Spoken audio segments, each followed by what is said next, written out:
From interesting tech startups to industry-leading companies, politics, sports, culture, curry, cricket. Oh, there's so much to talk about. Like me, if you too thrive on interesting conversations, this is a show you cannot miss.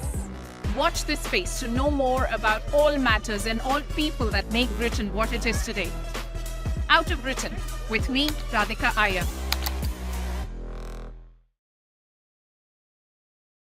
We are here with Salman Khan, who has told us a lot about bikes. Can you tell me, Salman, when did your love for bikes start? I think since very early age. My cousins and Do you remember your first bike? Yeah, my first bike was a Jogado bike that I picked up a 125cc engine, and I put in old bullet tires, and I got a frame of some other motorcycle, and I made that bike. And that bike, I think it took me about a month and a half to fix that bike, and I got it on the road, fixed it all alone. And one of my cousins used to own a garage, so I sat with him and I assembled that bike. I mean, it's all different, and it was like made it like a scrambler, dirt bike, trail bike. So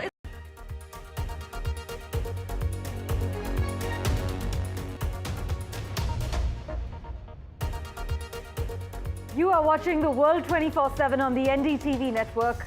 I am Parmeshwar Bava, an action-packed bulletin lined up for you. Let's begin with the top stories you need to know. US President Trump has confirmed imports from most countries will face a tariff rate of 10%, while raising levies on Canada to 35% and lowering rates on many other countries. After months of delay, sweeping global tariffs are meant to take effect. US Secretary of State Marco Rubio has said that India's purchases of Russian oil are helping to sustain Moscow's war efforts in Ukraine. And to quote him, he says, "It is most certainly a point of irritation in New Delhi's relationship with Washington, although not the only point of irritation."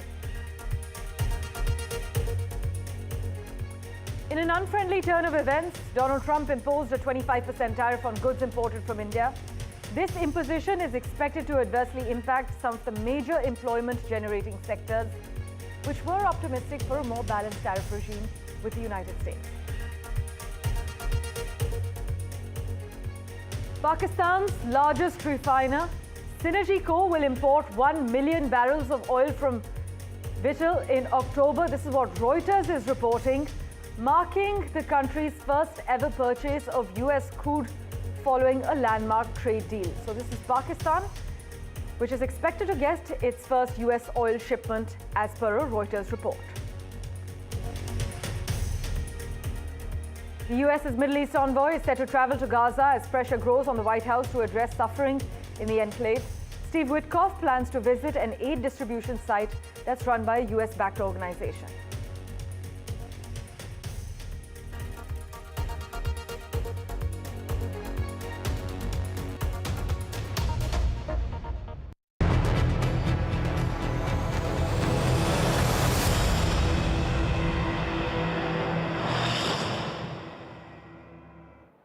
Well, hours before a midnight deadline, the White House announced its new trade policy, including its baseline tariffs for all countries. The administration said the universal tariff will remain at 10%, which is the same level implemented on the 2nd of April. And for countries the US has a trade surplus with, which is most of them. Nations with which the US has a trade deficit face a 15% floor. And some of the highest adjusted reciprocal tariffs that the White House announced include Syria at 41%, Myanmar and Laos at 40%, Switzerland at 39%, and Iraq and Serbia at 35%. Meanwhile, Trump accused India of the highest tariffs in the world and obnoxious non-monetary trade barriers, warning of more penalties over the trade with Russia. This follows months of stalled trade talks, as you know, despite Prime Minister Modi's White House visit earlier this year as well. But in terms of the impact on home ground, major Indian exports could be affected this quarter. Here's a detailed report. Take a look.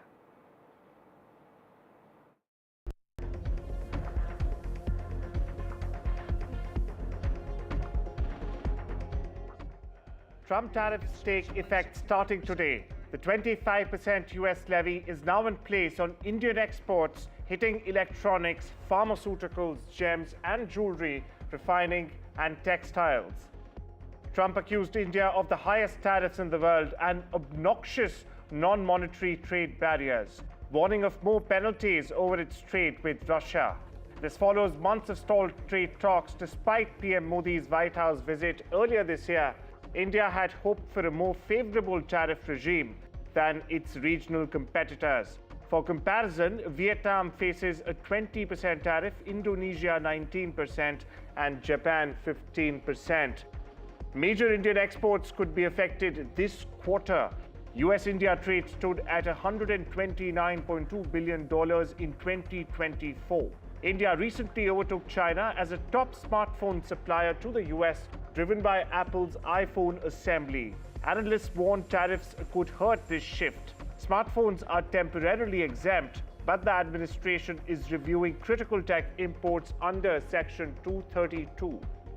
India exports roughly $8 billion worth of generic drugs to the US annually. Sun Pharma, Cipla, and Dr. Reddy's supply around 35 to 40% of American prescriptions. A 25% tariff could erode their edge.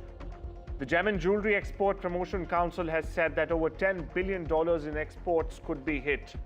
India's refiners importing 37% crude oil from Russia may face penalties. Reliance's deal for 500,000 barrels a day could be disrupted. Indian textile exporters to the US giants like Walmart, Gap, and Costco are bracing for the fallout. The Confederation of Indian Textile Industry has warned that the tariff erodes India's edge over Vietnam. With trade tensions rising and key sectors under pressure, India must now choose between negotiation and retaliation. With Ridhima Kedia, Bureau Report, NDTV World. Our Commerce Minister Piyush Goyal has said that any decision, any negotiation will obviously prioritize national interest. But US Secretary of State Marco Rubio says that India's purchases of Russian oil are helping to sustain Moscow's war efforts in Ukraine. And to quote him, he says it's most certainly a point of irritation in New Delhi's relationship with Washington, although, he further added, it's not the only point of irritation. In an interview with Fox Radio, Rubio claimed that the US president is frustrated with the fact that India continues to buy oil from Russia, despite having so many other oil vendors available and helping to fund Russia's war effort against Ukraine. Listen in to Marco Rubio's remarks. So as you know, the trade deals are coming down. That's not really your purview. You have enough on your plate. But one thing the president said last night on Truth Social, he goes, Russia continues to be the top oil supplier to India.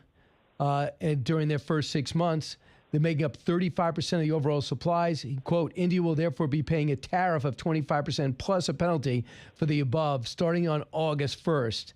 He's upset, maybe you're upset, that India continues to get, instead of a small portion, a great portion of their discounted oil from Russia, which is fueling their war machine. How disappointed are you in a so-called ally? Look, global trade, India is an ally. It's a strategic partner. Like anything in foreign policy, you're not going to align 100% of the time on everything. India has huge energy needs, and that includes the ability to buy oil and coal and gas and things that it needs to power its economy, like every country does. And it buys it from Russia because Russian oil is sanctioned and cheap, and meaning they have to, in many cases, are selling it under the global price because of their sanctions. Yep. And that, unfortunately, that is helping to sustain the Russian war effort. So it is most certainly a point of irritation in our relationship with India. Not the only point of irritation. We also have many other points of cooperation with them. But I think what you're seeing the president express is the very clear frustration that with so many other oil vendors available, India continues to buy so much from Russia, which in essence is helping to fund the war effort. Right. And allowing this war to continue in Ukraine.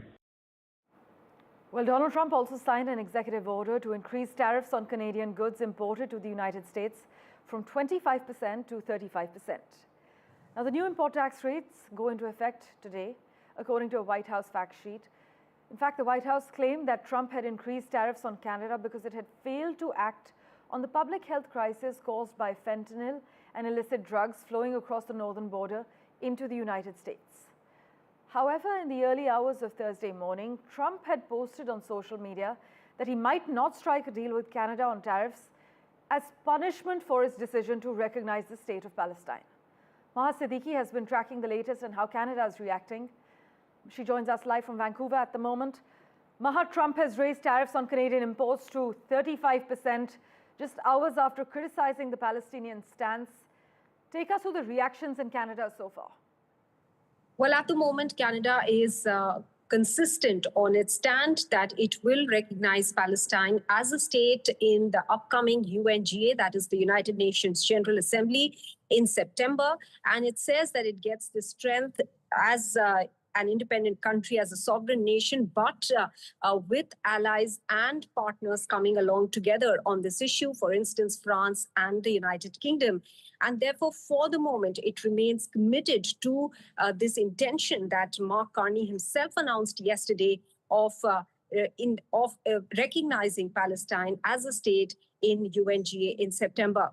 Now, as far as the tariffs issue is concerned, we can see that Donald Trump is now conflating several issues with this. It started off with fentanyl, the issue of fentanyl, and the issue of illegal immigrants crossing over from the northern border of the United States, that is from Canada. It has now gone down to unfairly meting out structures of tariffs to the farmers. He says they are being tariffed almost 200%, and that farmers and dairy products coming in from farm products and dairy products coming in from Canada will therefore be tariffed by the United States as well.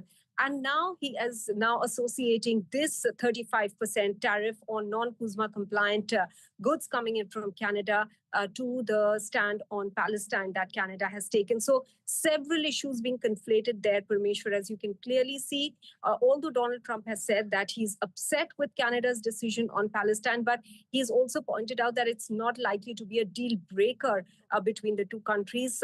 They have been negotiating on a trade deal for a long time, but Mark Carney had pointed out, Parmeshwar, that it is possible that that trade deal might not be complete before the 1st of August. That was the deadline given by the White House. And therefore, the 35% tariff on non-CUSMA compliant goods will come into effect midnight today. As always, Maha, thank you so much for taking us through all the latest developments. Meanwhile, Donald Trump's global tariffs faced significant skepticism in a federal appeals court as judges investigated whether the president had overstretched his powers just hours before the latest sweeping round of duties is set to kick in.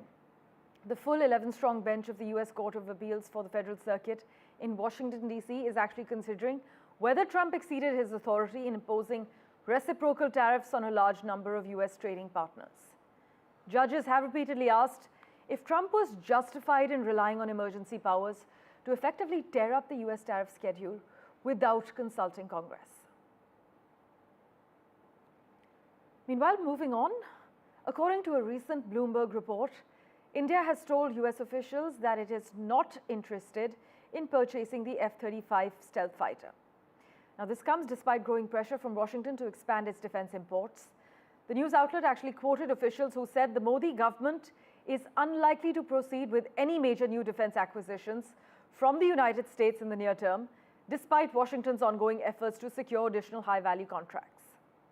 The topic reportedly did come up during Prime Minister Modi's touchdown in the White House earlier in February this year, when President Donald Trump personally offered the F-35 as part of a broader strategic and defense partnership. Instead, Indian officials actually indicate that New Delhi remains committed to a defense procurement model that emphasizes tech sharing, but local manufacturing and indigenous capability development. Vishal Vivek has broken down all the details for us. Listen into his report. But these are some strong statements because they go on to say that India is not really interested in procuring these advanced aircraft jets.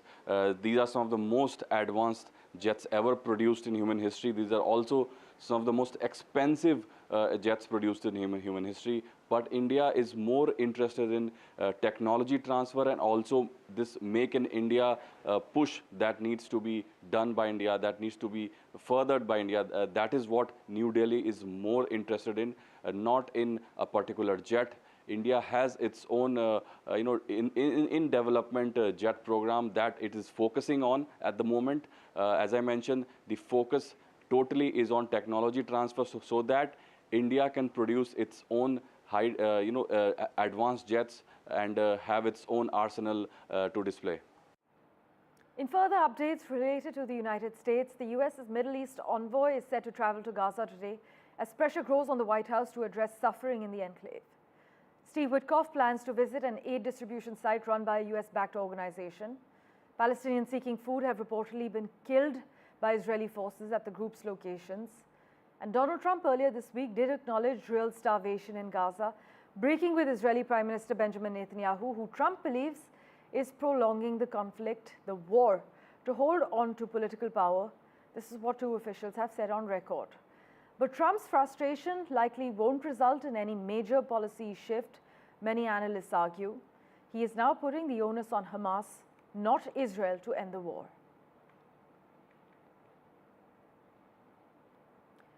Let's switch tracks now. A 30-year-old British Sikh man has been stabbed to death in East London in an attack involving people known to each other. This is what the UK police believe. Gurmukh Singh, known as Gary, died last week in Ilford in East London and was formally named by Metropolitan Police. The force said its officers had arrested a 27-year-old Amardeep Singh on suspicion of the murder that took place on the 23rd of July. He has since been charged with one count of murder and remains in custody until his next court appearance in London for January 5, 2026. But detectives have also arrested a 29-year-old man and 3 women aged 29, 30 and 54 in connection with this fatal stabbing. They have all since been released on bail until October while this police investigation continues in the UK. News and updates continue right after this very short commercial break. We're back in a moment. Do stay tuned.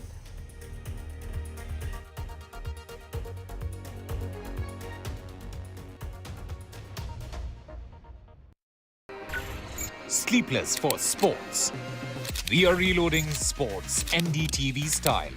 With the biggest comeback this season, India's OG sports journalist on India's #1 news network. No games, just sports. Sports coverage levels up with Boria Majumdar on NDTV. When facts are fragmented, we put the pieces together. Where power collides with truth, we are there. Behind me is that massive security arrangements that are in place. Behind fractured boundaries, we clear the fog of war. Fault Lines with Gauri Dwivedi, only on NDTV World. We are here with Salman Khan, who has told us a lot about bikes. Can you tell me, Salman, when did your love for bikes start? I think since very early age. My cousins and Do you remember your first bike? Yeah, my first bike was a Jogado bike that I picked up a 125cc engine, and I put in old bullet tires, and I got a frame of some other motorcycle, and I made that bike. And that bike, I think it took me about a month and a half to fix that bike, and I got it on the road, fixed it all alone. And one of my cousins used to own a garage, so I sat with him and I assembled that bike. I mean, it's all different, and it was like made it like a scrambler, dirt bike, trail bike. So it's not like you only ride a bike. No, so yeah, I mean, no, could do it then.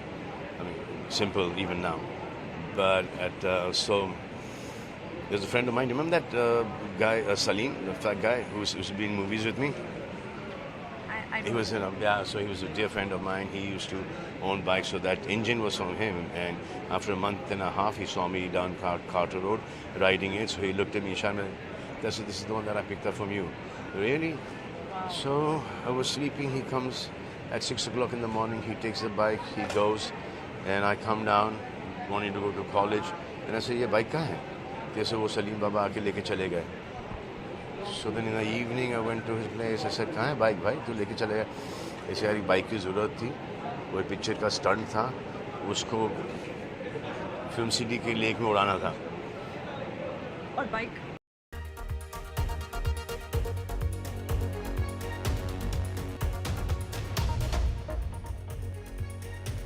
Well, Canada has appointed diplomat Jeff David as the Consul General in Mumbai, according to an announcement by Canadian Foreign Minister Anita Anand.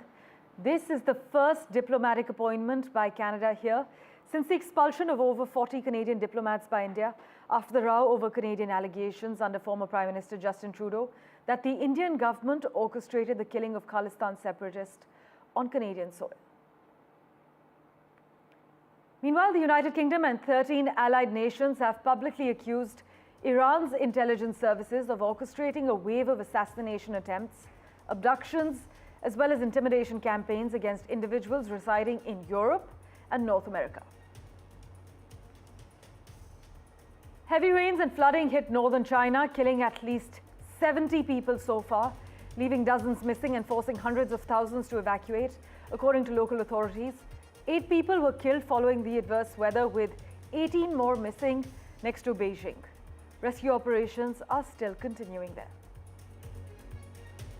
Meanwhile, a Pakistani anti-terrorism court sentenced more than 100 members of jailed former Prime Minister Imran Khan's party to prison terms on charges related to riots that targeted military sites in 2023.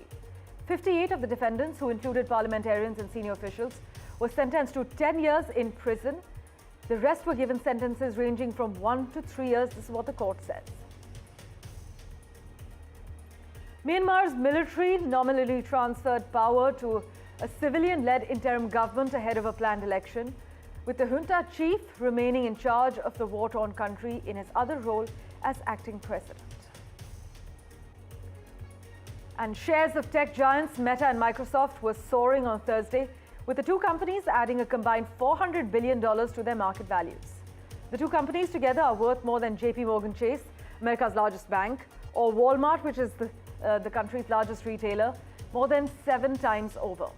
For Microsoft, its value briefly crossed the $4 trillion mark, making it only the second company ever to reach that milestone after Nvidia. The company's market value retreated slightly to $3.97 trillion at the close of the trading day. US President Donald Trump continues to put his personal stamp on the White House with a new $200 million ballroom. Work, we're told, will begin on the site in September and will be paid for by Trump and unidentified donors, according to the White House press secretary. In fact, she announced the project at a press briefing, showing renderings of what the finished product will look like. She said it will be completed long before Trump's term is up. Switching tracks, India's space program reached a new milestone as ISRO successfully launched the $1.3 billion NASA-ISRO jointly built Nisar satellite from Sriharikota.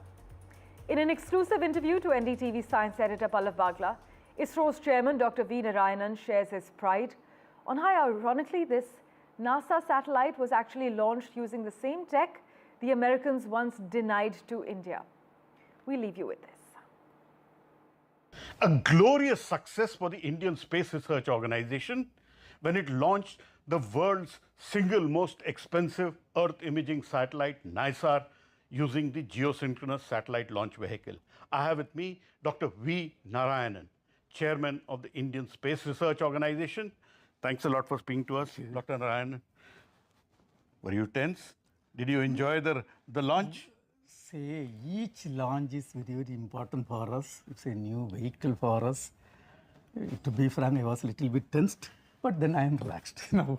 So, what did you feel in those literally 20 minutes? Were they 20 minutes of terror for you, or because you are launching the most expensive satellite? It is not a terror. Say, I would like to say, this is the 102nd launch from Sriharikota and 18th GSLV rocket launch. And again, very important thing is the GSLV, even though it is the 18th vehicle, this is for the first time we are launching to a sun synchronous polar orbit. all other vehicles have been used for a GTO mission. Correct. Geosynchronous mission. So thereby, it is a new mission by itself. The performance of the rocket is so precise performance. In fact, within few kilometers dispersion, we could place the satellite. It was a highly satisfying and exciting moment for the entire ISRO community. Dream fulfilled for you? We have a lot of dreams. This is one of the dreams which is fulfilled. And to be frank, it was a major milestone for us because when our international customers are there, that we are costliest satellite ever built in the world. For the national community, that NASA's most expensive satellite was placed on top of a cryogenic engine where you had a key role in the making. Was that something gratifying to you? No, to be frank, this cryogenic technology was denied to India, and it was the Indian team. And when the program started, I was a junior engineer. When 20 years, when we succeeded, solely I had a lot of role to play, but it is not an individual role. I will say almost 5,000 to 7,000 people, and it is a highly satisfying mission. So what next for NISAR? How soon will we get results, and how soon is everything healthy with the satellite? No, right now the satellite is totally healthy. In fact, that total the solar panel is deployed. It is generating the required power. Now activities are going on. Thanks a lot for speaking to me, Dr. Narayanan. Truly a proud moment for India. And ISRO led India with pride. In New Delhi, Pallav Bagla for NDTV. Meanwhile, Indian skipper Shubman Gill has been on a record-breaking spree in England. On the opening day of the Oval Test, he broke the record for most runs by a skipper from his country in a Test series. Gavaskar's 47-year-old record, that's been smashed. Shubman's also gone past Sir Gary, the skipper.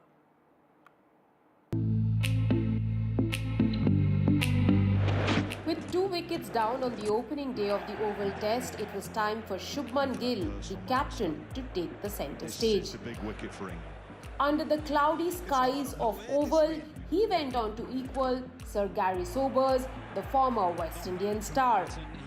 Having started the Test with 722 runs, he needed just one more to get past Sobers to score the most runs by an away captain in a Test series played in Sena countries. The Indian skipper collected 2 runs in the 6th ball of his innings and in the process went past the former West Indian captain. The Caribbean great achieved his feat of 722 runs in the summer of 1966 in England. Despite weather interruptions, Shubman Gill gunned for glory in Oval. He overtook Sunny Gavaskar's 732 runs versus West Indies in 1978-79. There will be a few more peaks to climb before he touches the Little Masters 774 in his debut series in 71. On Thursday, Shubman was done in by a terrible confusion. Gavaskar called it a huge blunder. Atkinson following through is thrown down the stumps. So yes, suicidal, I don't know what happened, what was his mind space when he looked for that. There really was no run in it. There is no run in it. So this is a huge blow, a huge blow. I mean, you can see that. He's hoping against hope that, the bowler would miss the stumps. Earlier in the day, the Indian skipper earned a dubious record by losing the 5th straight toss in the series and India's 14th luckless moment in the last 15 tosses. Statisticians have called it a 1 in 32,768 chance. Rika Roy for NDTV. Thanks for investing your time in watching this edition of The World 24/7. As always, we'll keep tracking the latest for you. Do stay tuned.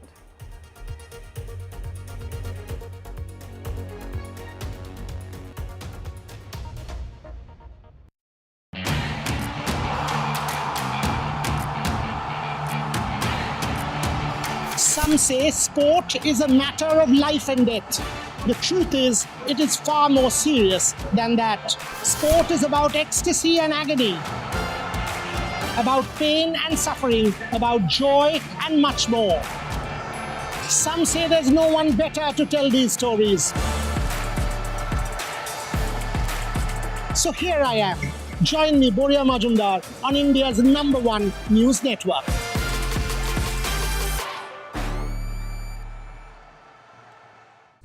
When facts are fragmented, we put the pieces together. Where power collides with truth, we are there. Behind me is that massive security arrangements that are in place. Behind fractured boundaries, we clear the fog of war. Fault Lines with Gauri Dwivedi, only on NDTV World.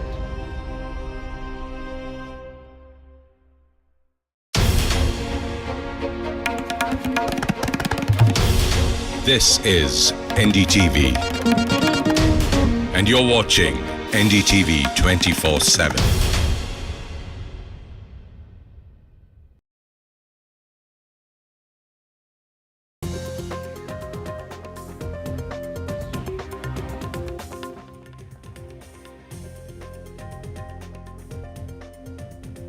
In the loan fraud case, the Enforcement Directorate has summoned Anil Ambani again. In fact, Anil Ambani will be appearing before the Enforcement Directorate. That is the summon that has been issued by the ED to appear before its office on the 5th of this month. In the Uttarakhand horror case, there is a 1-year-old child who has died because he was shuffled between 5 hospitals in 4 districts. It's the Chief Minister of Uttarakhand who is in fact saying that this has happened due to medical negligence.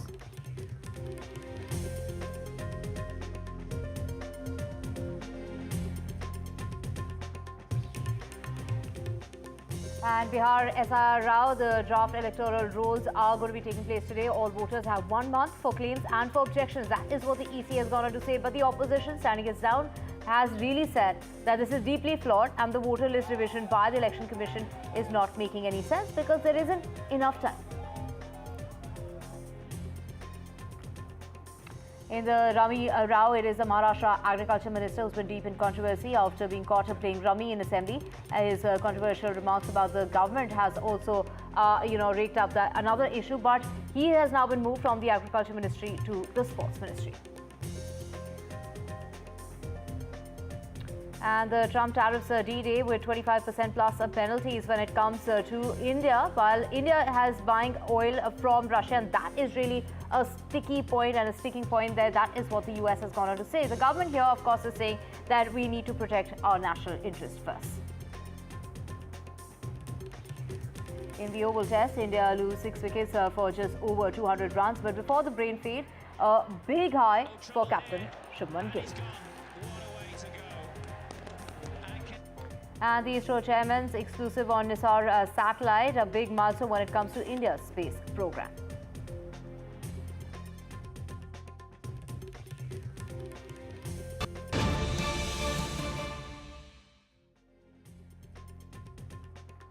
We have breaking news coming in at the moment. A very good morning. You're watching NDTV 24/7. I'm Divya Vatwa. We have a whole lot lined up for you, including the Enforcement Directorate that has summoned Anil Ambani, the probe over bribery and unsecured loans and the allegations of massive diversion as far as funds are concerned. So the ED has summoned Anil Ambani, the chairman and the managing director of Reliance Group, for questioning in connection with its ongoing investigation into an alleged 17,000 crore loan fraud, and he's been asked to appear before the ED on the 5th of August. To know more on this, we have my colleague Anushka joining us to get us the very latest. Anushka, searches were conducted at multiple locations linked to the Reliance Group, and there were findings that were shared. This is a probe that has been alleging diversions of crores of money by the Reliance infrastructure to Reliance Group units through an undisclosed related party. And this is the allegation that's been made.